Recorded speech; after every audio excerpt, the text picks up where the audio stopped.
Mga nabi kapsat, welcome ito dito YouTube channel tayo, dito records tayo.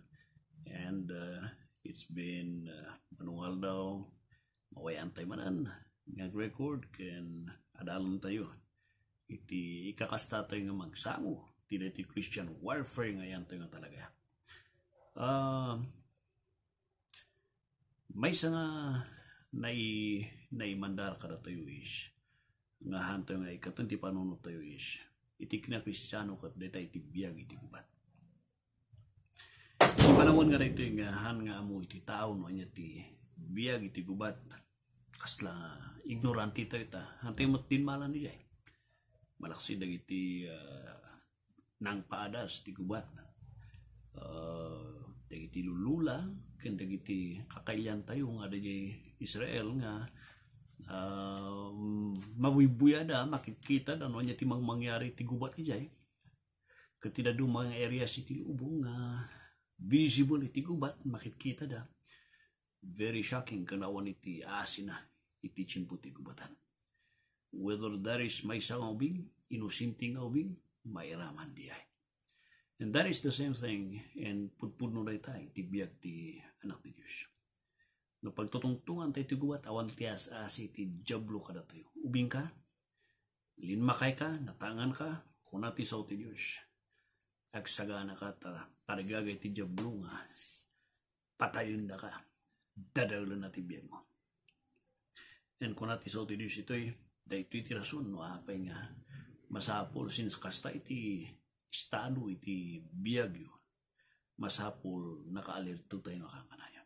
Iso nga kunanay di verse 13 wherefore ngarod takasto iti kalaban tayo awan ti asasin awan iti bokabularyo na nga kaasyanda ka ti magtatanggal lang kanya na no apay nga ka masagsagid kat jay pamalubos iti Diyos.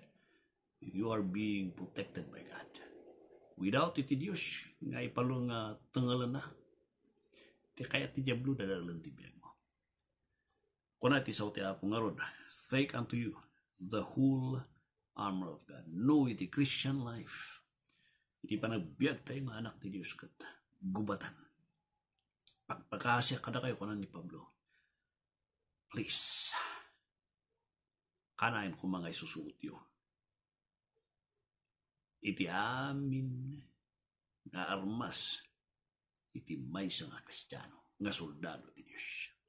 Familiar na tinichimpo na Apostol Pablo ta mamin ano nga mabalbalod iso na maha-house arrest makikita na nga visible na iti soldiers Roman na soldiers aro dagiti agbanbantay kanyada kan dagiti convert nga naisalakan ijay nga warden da and very obvious nga makikita na and inladawan na iti Christian life babaan dagiti makikita na idi tapno nalakang maawatan tayo.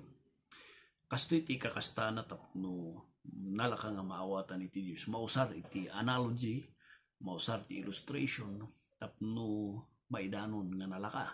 Iti panunot ti tao iti minsay iti Diyos. Han lang nga di question and answer nga datiramin tayo. Han lang nga di study ti verse.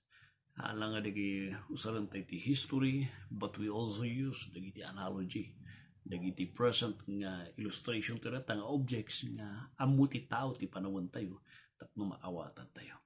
So kasi ti panunot na Apostol Pablo. Tidaduma kunada panagis istorya pugpugot adola ti amom. Handa nga magets nga dahiti ti wagas ni Kristo. And it has been the same method dagiti disipulo kan uray na Apostol Pablo tapno mai-convey maidanon ti mensahe ti Dios usaran dati objects illustration and story iti panawon nga yanda tapno nalaka nga maawatan ti taan and isuter aramidan tayo for other people kunada pugput sa puto istorya. But they could not say, handagamin nga amo, ignorante dati Biblia, na even ni Jesus, He uses stories. Dagi makikita na ti arubayan nga istorya. Dagi ti parables, dagi makikita na di karuban, dagi di objects, dagi tutubo nga mula ijay, dagi vines, dagiti agbubunga nga grapes, dagiti bilit, dagiti lilies, flowers. He uses all amin nga objects around him tapno may danon ti minsay. And here to clearly present us nga masapul iti serious tayo iti pamati. Iti gubatan na iladawan na ipresentar kada tayo nga ti kinakristyano kat gubatan nga masapul nga dagat tayong anak ti Dios kat nakasagana nga kanayon nga nakabado kanin babado tayo iti anya rito'y ti amin nga armas nga inted iti Dios tapno mabalan tayo nga manglaban iti diablo. Han mo nga ekspektaran nga mga baka ti gubatan. Kadung magkarkarit tayo nga tao nga labanan tayo ti China. Di na minsan, istorya kami di ba isang nga pasayro kung nakita mo sir, kung anak ready tayo kaya tayo mata ti China. Kanya na honestly, wala ti gubat ti China datang awan. Naparti tayo, namasakar tayo. Hantayin to pa mo gigam ti paltog. Hantayin to pa mo ti magsidipin sa ti bagbagi tayo. Ti pa karkaro kalaban tayo ti China, kanayon nga iso talaramin na agdi-drill da ti military kwada. Exercise na tapno, ready da nga magsakop pun, ready da nga mangdipin sa ti bagbagi da. Kadap tayo, hantayin to pa mo. Ti amo tayo lang katagpinpindot, cellphone, daya lang ta amo tayo.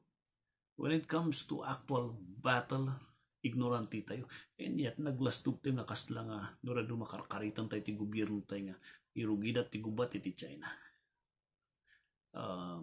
Naduma na lastog tayo. That's foolishness. And kung natin sa ti Apo, please lang, take unto you the whole armor of God. Dito lang di may baka na kayo. If you really want to survive the Christian life, remember this. Take the whole armor of God. Put on, ibado yun. Iti amin na kalasag. Pangupinsya, pangdipinsa. Ngaraminta ngayon tayo iti Diyos. Tap numabalan tayo.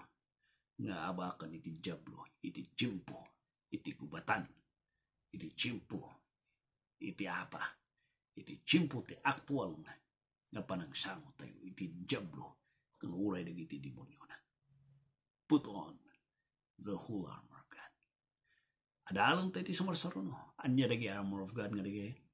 But for now, since we are iti gubatan, the challenge is this: put on the whole armor of God. God bless you.